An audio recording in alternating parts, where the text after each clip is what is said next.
มีไรจือหลานบอ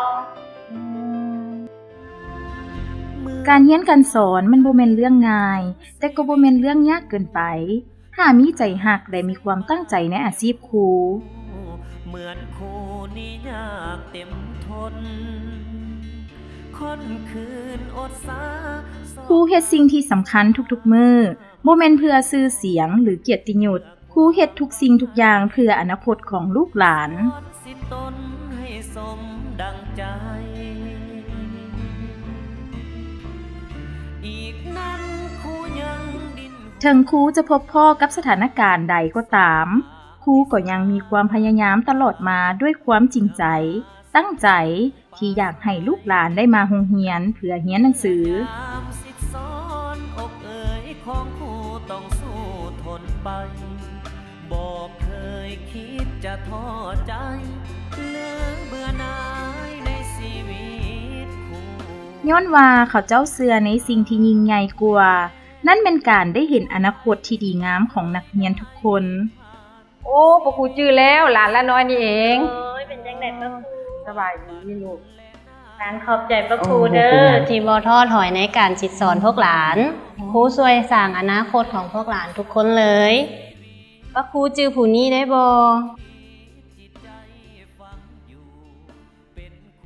เดี๋ยวนี้เราเป็นครูแล้วไดเท้าสาลีตอนนี้เราเป็นพนักงานของการ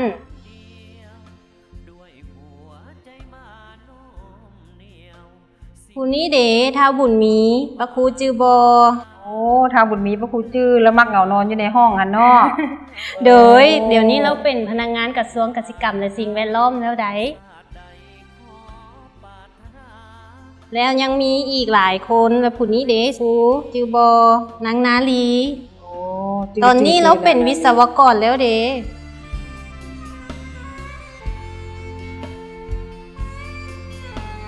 เดี๋ยวนี้ทุกคนมีเวียกเหตุงานทำมีอาชีพเป็นของตัวเองหมดแล้วครูดีใจในพวกหลานทุกคนเด้อที่มีอาชีพเป็นของตนเองเนาะที่ได้ให้สังคมเฮาก้าวหน้ากันย้อนพวกหลานเด้ความรู้ที่ครูสิสอนสามารถช่วยสุกยูให้นักเรียนสำเร็จการศึกษาก้าวสู่อาชีพที่เขาเจ้าฮักในอนาคต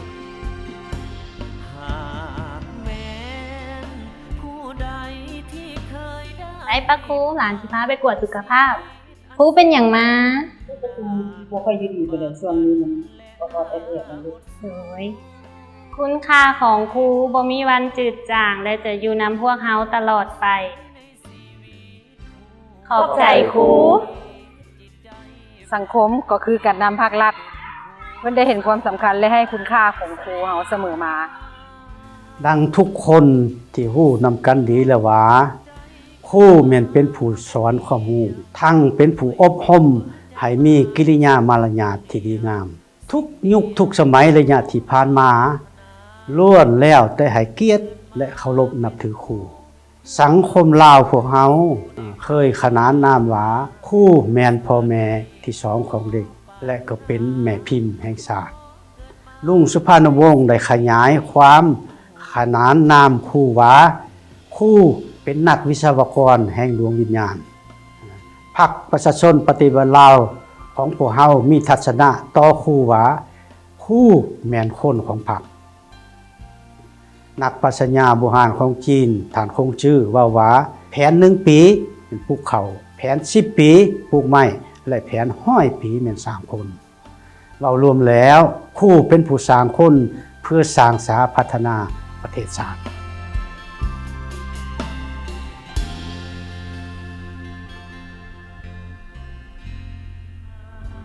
เกิดมา